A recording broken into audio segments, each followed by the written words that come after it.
हूं साया चौहान और आप देख रहे हैं NSC 9 न्यूज। बात करेंगे राजस्थान के बजट 2026 की, जिसने प्रदेश की स्वास्थ्य सेवाओं का चेहरा बदलने की नींव रख दी है। वित्त मंत्री दिया कुमारी ने समृद्ध और स्वस्थ राजस्थान 2047 के विजन के साथ चिकित्सा जगत को बड़ी सौगातें दी हैं। बजट का सबसे बड़ा फोकस भविष्य की पीढ़ी यानी बच्चों पर रहा।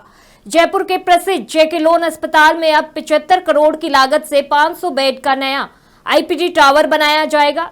साथ ही RUHS में नवजातों के लिए 200 बेड का नियोनेटल ICU और पीडियाट्रिक वार्ड स्थापित किया जाएगा, जिससे प्रदेश में शिशु स्वास्थ्य सेवाओं को नई मजबूती मिलेगी। इन घोषणाओं का जमीनी स्तर पर क्या प्रभाव पड़ेगा, इसी मुद्दे पर हमारी संवाददाता हिमांशु शर्मा ने बच्चों की विशेषज्ञ महिला चिकित्सक से एक्सक्लूसिव बातचीत की। तो चलिए जानते हैं उन्होंने इन बदलावों को भविष्य के लिए कितना फायदेमंद बताया है। नमस्कार, आप देख रहे हैं NSC 9 न्यूज़ और आपके साथ मैं हूं हिमांशु शर्मा।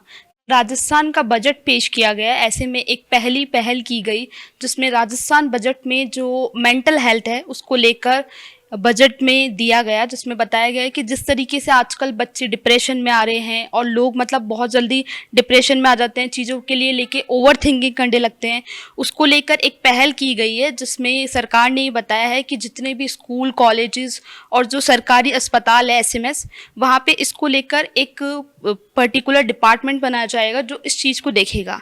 तो इसको लेकर हमारे साथ कुछ एक्सपर्ट्स हैं, वो हमको बताना चाहेंगे कि किस तरीके से मेंटल हेल्थ में इंसान को चीज़ें फेस करते हैं और क्या क्या चीज़ें होती है। तो मैम, सबसे पहले हम आपसे ये जानना चाहेंगे कि जिस तरीके से ये पहल की गई है, पहली बार ऐसा हुआ है कि राजस्थान के बजट में ये चीज़ दी गई है, तो इसको लेकर आप क्या कहना चाहेंगे? मैं बताना चाहूँगी, पहले तो मैं खुशी जाहिर करती हूँ कि साइकोलॉजी फील्ड से हूँ मैं, एंड ये राजस्थान सरकार का एक बहुत अच्छा इनिशिएटिव है कि उन्होंने इस डायरेक्शन में सोचा। ये फंडिंग की जो बात है, मुझे लगता है कि मेंटल हेल्थ सर्विसेज लोकल लोगों तक पहुंचाना बहुत इम्पॉर्टेंट है। मेंटल हेल्थ इश्यूज़ आज के टाइम में अगर हम बात करें, जिस तरीके से पैंडमिक आया था कोविड, उसी तरीके से मेंटल हेल्थ का पैंडमिक चल रहा है अभी, है ना। Epidemic mental health related issues का है, एंड ये एज ग्रुप वाइज डिवाइडेड नहीं है। एक छोटे बच्चे से लेके और एक रिटायर्ड इंसान, सभी लोग किसी ना किसी इशू से जूझ रहे होते हैं, क्योंकि जो सोसाइटी का इम्पैक्ट है, टेक्नोलॉजी आप बोल लीजिए, बहुत सारी चीज़ें हैं जिनकी वजह से लोग साइकोलॉजिकल इश्यूज़ के साथ डील करते हैं। अब प्रॉब्लम ये आती है कि फिजिकल इश्यूज़ या डिजीज़ की जब हम बात करते हैं तो वो विजिबल होती है, साइंस एंड सिम्टम्स उसके दिख जाते हैं, और क्योंकि पहचान लेते हैं हम, टाइमली ट्रीटमेंट मिल जाता है, ट्रीटमेंट एक्सेसिबिलिटी है। बट जब आप मेंटल हेल्थ इश्यूज़ की बात करते हैं, उसे कैच करना, समझना इश्यूज़ को, वो थोड़ा प्रॉब्लमैटिक हो जाता है, वो विजिबल नहीं है, और क्योंकि पहचानना मुश्किल है तो ट्रीटमेंट प्रोवाइड करना और भी मुश्किल हो जाता है। एक्सेसिबिलिटी टू द ट्रीटमेंट, ये एक प्रॉब्लम है। हॉस्पिटल्स, क्लिनिक्स हमें हर दूसरी लेन में मिल जाएगा, है ना। मेंटल हेल्थ सर्विसेज के लिए ये प्रोविजन अब तक नहीं है। आप वेस्ट की बात करेंगे तो वहाँ पे accessibility to mental health services compare to India बहुत डिफरेंस है। तो ये जो भी गवर्नमेंट की तरफ से इनिशिएटिव लिया गया है, मुझे लगता है कि इससे अवेयरनेस बढ़ेगी, स्टिग्मा रिड्यूस होगा, और उसी की वजह से, जैसे ना, जब आप मेंटल हेल्थ सर्विसेज की बात करते हैं, 3 इंपॉर्टेंट बैरियर्स या चैलेंजेस लोग अक्सर फेस करते हैं।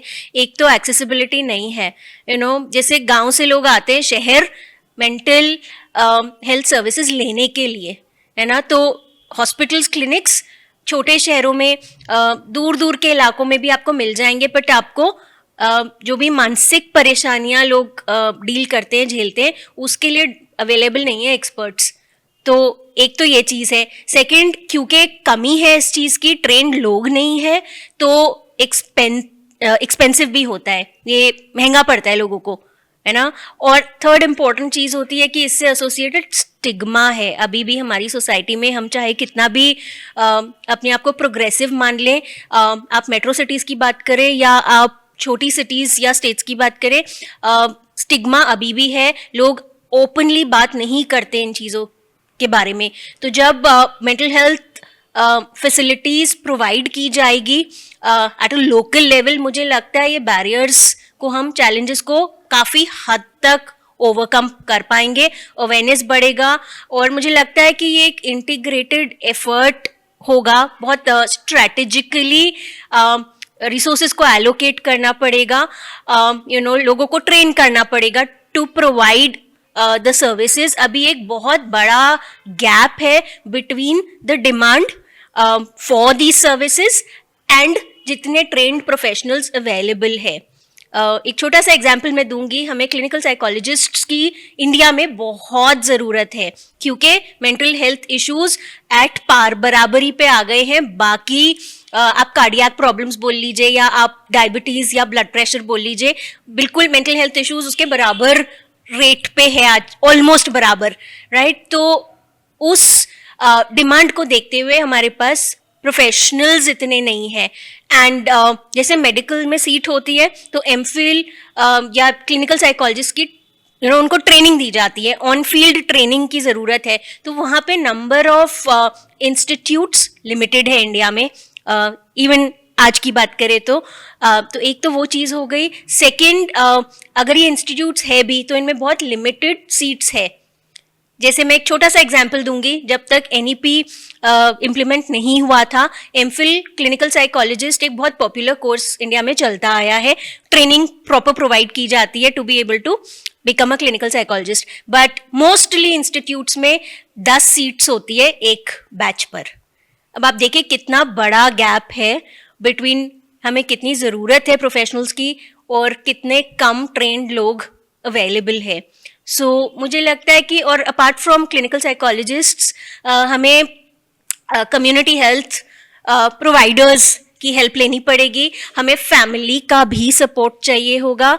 तो इट्स वेरी इंपॉर्टेंट कि mental health issues are treatable, उसको हम ठीक कर सकते हैं, बट हमें सही रास्ता चाहिए, हमें रिसोर्सेज चाहिए। तो मुझे लगता है इनिशिएटिव के थ्रू काफ़ी हद तक हम बच्चों तक, लोगों तक जिन्हें ज़रूरत है उन तक हम रीच आउट कर पाएंगे और वो लोग बेनिफिट कर पाएंगे, और इससे मुझे लगता है स्टिग्मा भी बहुत हद तक रिड्यूस होगा। सो उसकी that is the need of the hour, I think globally. एक और इम्पॉर्टेंट चीज़ है, हम हेल्थ इंश्योरेंस लेते हैं अभी, जितना अवेयरनेस बढ़ेगा, लोग अब मेंटल हेल्थ सर्विसेज के लिए भी इंश्योरेंस लेते हैं। वेस्ट में ये पॉपुलर कॉन्सेप्ट है, इंडिया में ये कवर होता है हेल्थ इंश्योरेंस के अंडर, बट जब क्लेम करने जाते हैं लोग तो वहाँ प्रॉब्लम आती है। मुझे लगता है जब ये फॉर्मली चीज़ें गवर्नमेंट के थ्रू अप्रूव्ड वे में चलेगी, चीज़ें स्ट्रेटेजाइज होगी, तो काफ़ी ये दिक्कतें जो लोग फेस करते हैं उनसे हम डील कर पाएंगे। सो मैम, जैसे स्टेट लेवल पे ये डिसीजन लिया गया है कि अब मेंटल हेल्थ को लेकर भी देखा जाएगा, तो आप इससे पहले टाइम से देखते आ रहे हो मेंटल हेल्थ की चीज़ों को, तो मेनली जो केसेस आपके पास आते हैं तो वो डिप्रेशन, ओवर थिंकिंग या किस तरीके की चीज़ें बच्चों को इस टाइम पे ज़्यादा इफेक्ट कर रही है?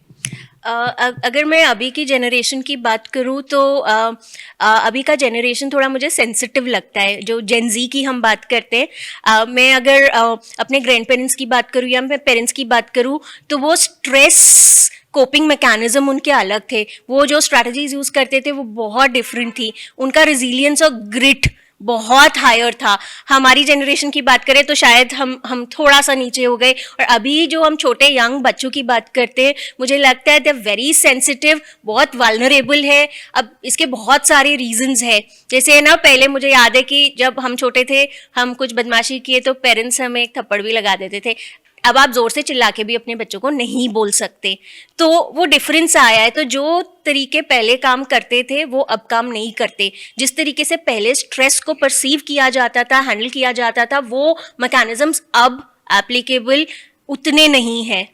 तो आप देखिए स्कूल गोइंग बच्चे हैं जो प्राइमरी क्लासेस में हैं, उन लोग को पैनिक अटैक्स आ रहे हैं। एंजाइटी बहुत कॉमन चीज़ है, मतलब एंजाइटी मुझे लगता है it is like a seasonal, जो हमें जुकाम खांसी हो जाता है ना हर घर में हर सीजन के साथ, तो लोग उसी तरीके से एंजाइटी और डिप्रेसिव सिम्टम्स, डिप्रेशन थोड़ा क्लिनिकल साइड पे चला जाता है, but yes people do experience anxiety and depression. Young children, school going children, जो यूथ की हम बात कर रहे हैं, वो लोग ये हर दूसरे तीसरे इंडिविजुअल से आप सुन लोगे कि मुझे एंजाइटी हो रहा है, मुझे depressive symptoms I am experiencing. So it is very common, बहुत कॉमन हो गया है, बट वही है कि बहुत बार मिसलेबलिंग हो जाता है, बहुत बार लोग इसके बारे में बात नहीं करते, और क्योंकि बात नहीं करते और स्टिग्मा एसोसिएटेड है, अभी भी इंडिया में टैबू है ये चीज़, तो हम हेल्प लेने की तो सोचते भी नहीं है। डॉक्टर के पास हम चले जाएंगे, बट एक साइकोलॉजिस्ट के पास जाने में थोड़ी हिचकिचाहट लोगों को अभी भी है। आप तो मेट्रो सिटीज़ में देखेंगे तो वहाँ पे तो इतना नहीं है, बट अभी if you talk about Rajasthan, तो अभी थोड़ा और ये स्टिग्मा को रिड्यूस करने की ज़रूरत है। प्रिवलेंस ये सारी चीज़ों का है across all age groups. So young children, जैसे एकेडमिक स्ट्रेस भी लोग बच्चे नहीं हैंडल कर पाते, तो ये दिक्कतें हैं और ये प्रॉब्लम्स ना, मुझे लगता है कि इसको नॉर्मलाइज करने की ज़रूरत है। हम इसको जितना हमें लगता है ना कि ये बहुत अलग कुछ चीज़ हो रही है, तो वो नहीं है। Lot majority is affected, but problem आती है जब उनको टाइमली इंटरवेंशन हम नहीं दे पाते, तो चीज़ें एग्रीवेट हो जाती है।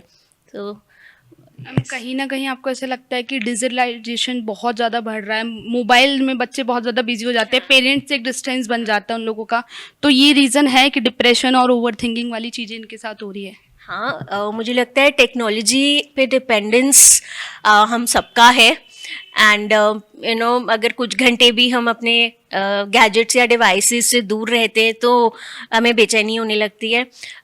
तो येस, डिजिटली टेक्नोलॉजिकली एडवांस्ड है अभी का जनरेशन, बहुत अच्छी बात है, but this should come with some boundaries and limits. जब लिमिट नहीं होती ना तब प्रॉब्लम है।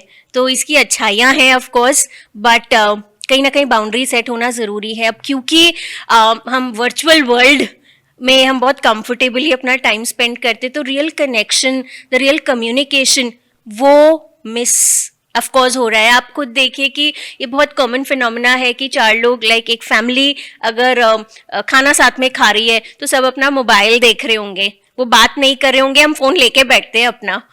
तो ये प्रॉब्लम है, डिस्कनेक्ट हो रहा है क्योंकि हम वर्चुअल वर्ल्ड में ज़्यादा टाइम स्पेंड कर रहे हैं। सो डिजिटलाइजेशन का over use of technology has definitely impacted interpersonal relationships a lot. तो येस, वो एक मेजर कंट्रीब्यूटर है जो सोशल डिस्टेंस बढ़ गया है लोगों के बीच में। तो यस, इसकी अच्छाइयाँ भी है टेक्नोलॉजी की, बट यस ये इसका एक लिमिटेशन, ड्रॉबैक भी है, और बहुत सारे मेंटल हेल्थ इश्यूज आउटकम है ओवर डिपेंडेंस टेक्नोलॉजी पे होने का। मतलब आप वर्चुअल वर्ल्ड में लोग ज़्यादा कंफर्टेबल रहते हैं। सो मैम, जैसे आपके पास बहुत सारे केसेस आते हैं मेंटल हेल्थ को लेकर, तो मेनली केसेस आपने देखा होगा कि मतलब रूरल एरिया से कम आते हैं और अर्बन से ज़्यादा आते हैं, तो ये कुछ ना कुछ रीज़न है आपको ऐसा लगता है, क्योंकि वो लोग अपने पेरेंट्स से ज़्यादा कनेक्टिंग रहते हैं? मैं कम्प्लीटली इस बात से अग्री नहीं करूँगी। रूरल एरियाज़ में भी ये दिक्कतें हैं। अगर आप किसी भी मेंटल हेल्थ सेटअप में जाके देखेंगे तो फुटफॉल जो पेशेंट्स का है, तो वहाँ ऑलमोस्ट इक्वल, रूरल अर्बन बहुत रेशियो में डिफरेंस नहीं है।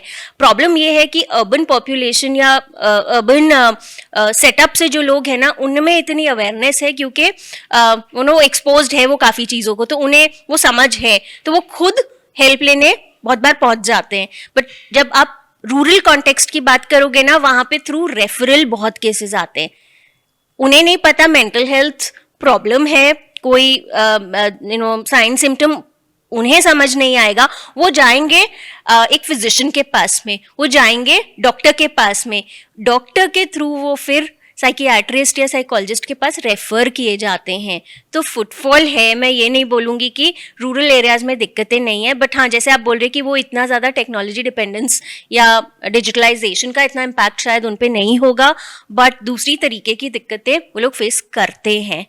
सो दैट इज़ देयर।